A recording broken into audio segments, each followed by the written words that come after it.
வணக்கம் மக்களே. நமக்கு தண்ணி தர மாட்டேன்னு சொல்லிட்டு இன்னைக்கு அவங்களுக்கே குடிக்க தண்ணி இல்லாம போன நிலைமை பத்தி தெரியுமா? இன்னைக்கு என்னடா பெங்களூர் வாட்டர் கிரைசிஸை பத்தி பேச போறியா? வந்துட்டியா? ஆமாடா, இந்தியாவோட சிலிகான் வேலி, எலக்ட்ரானிக் சிட்டி, கார்டன் சிட்டின்னு பேர் வாங்கின பெங்களூர் சிட்டியில குடிக்க தண்ணி இல்லாம போன சிச்சுவேஷனை பத்தி ஒரு சின்ன டிஸ்கஷன் பண்ணுவோமா? வாங்க வீடியோக்குள்ள போலாம்.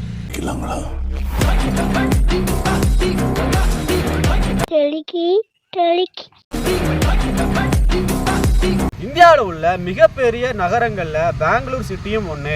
இந்தியாவோட மென்பொருள் தலைநகரம்னு சொல்ற அளவுக்கு உலகத்திலேயே மிகப்பெரிய மென்பொருள் தொழில்நுட்ப நகரமா வளர்ந்து நிற்கிது பெங்களூர். கடந்த 2 டிகேட்ஸா இளைஞர்கள் மத்தியில லக்ஸூரியஸ் ஜாபா பார்க்கப்படுற ஐடியோட ஹப்னே சொல்லலாம் பெங்களூர். தமிழ்நாட்டில் மிக வேகமா வளர்ந்து வர்ற ஓசூர் நகரம் பெங்களூருக்கு ரொம்ப பக்கத்துல இருக்கு.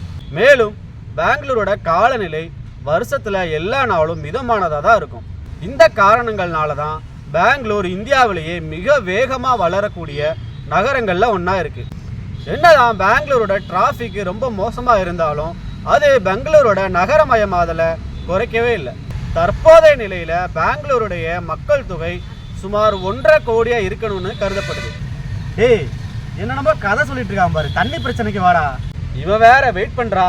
எந்த டாபிக் எடுத்தாலும் அதுக்கு ஒரு இன்ட்ரோ கொடுக்கணும். சரி, அதான் கொடுத்துட்டேன்ல, இப்ப டாபிக்கு வா. சரிடா, சொல்றேன் கேட்டுக்கோ. சுமார் 1.5 கோடி மக்கள் வாழ்ற பெங்களூர்ல குடிநீருக்கான சோர்ஸ் என்னன்னா காவேரி வாட்டரும் நிலத்தடி நீர் மட்டும்தான்.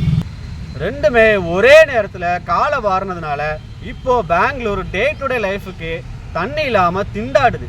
அது சரி, காவேரி தண்ணியவே நமக்கு கொடுக்க மாட்டேன்னு சொல்லி தானே அவ்வளோ அடமெண்டா இருந்தாங்க. இவ்வளோ தண்ணி பிரச்சனை வர்ற அளவுக்கு அங்கே எப்படி என்ன நடந்துச்சு?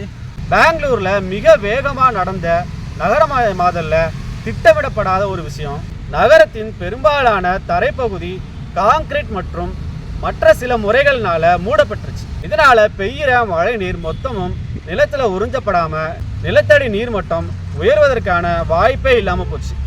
இதனால நகரத்தோட நிலத்தடி நீர் மட்டம் பாதிக்கு கீழே குறைஞ்சதோட அது இனிமே ஏறுறதுக்கான வாய்ப்பும் இல்லாம போச்சு.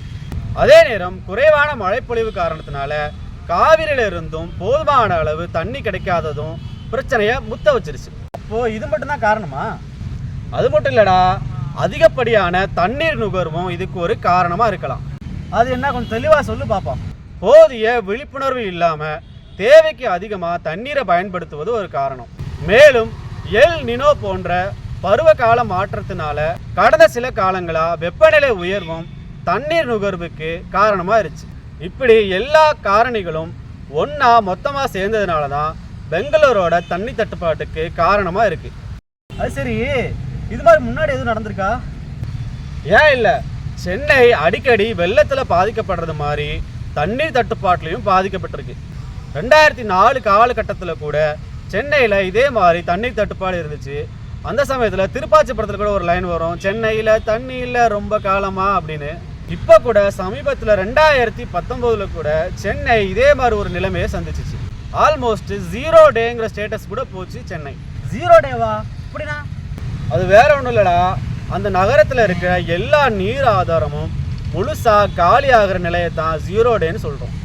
சில ஆண்டுகளுக்கு முன்னாடி, அதாவது 2015 சவுத் ஆப்பிரிக்காவில் உள்ள கேப் டவுன் அப்படிங்கிற சிட்டியில் இந்த மாதிரி தண்ணீர் பிரச்சனையும் ஏற்பட்டு 0 டேக்கும் போச்சு. அப்போ பெங்களூர்ல 0 டே வந்துருச்சா? இல்லடா, இப்போதைக்கு சமாளிக்கிற நிலைமை தான்.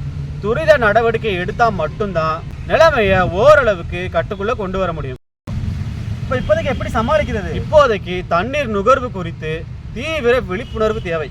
உடனடியா வேற இடங்கள்ல இருந்து தண்ணீர் இறக்குமதியும் தேவை. மேலும் ஐடி எம்ப்ளாயிஸை சொந்த ஊர்களுக்கு போக அனுமதிச்சு ஒர்க் ஃப்ரம் ஹோம்ங்கிறத அதிக அளவு இனிஷியேட் பண்ணலாம். இது டெம்பரவரி மெஷர் தான். இது தடுக்க வேற வழியே இல்லையா? இந்த நிலைமை மாறவே மாறாதா? கண்டிப்பா மாறும்டா.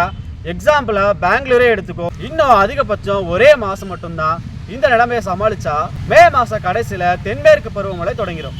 கடவுள் புண்ணியத்துல மழை சரியா கிடைச்சா நிலைமை ஓரளவுக்கு சீராகும். மேலும் இரு பினிஷிங் டச் என்னோடது. இது ஒரு தற்காலிக தீர்வு தான். நீண்ட நாள் தீர்வு நம்ம கையில தான் இருக்கு. அதாவது நிலத்தடி நீர் மட்டம் உயர்றதுக்கு தேவையான நடவடிக்கைகள் எடுக்கிறது, தேவையான அளவு மட்டுமே தண்ணீர் பயன்படுத்துறது, தண்ணீர் பயன்பாடு பற்றிய போதிய விழிப்புணர்வு எல்லாம் பண்ணணும். சூப்பர்ரா.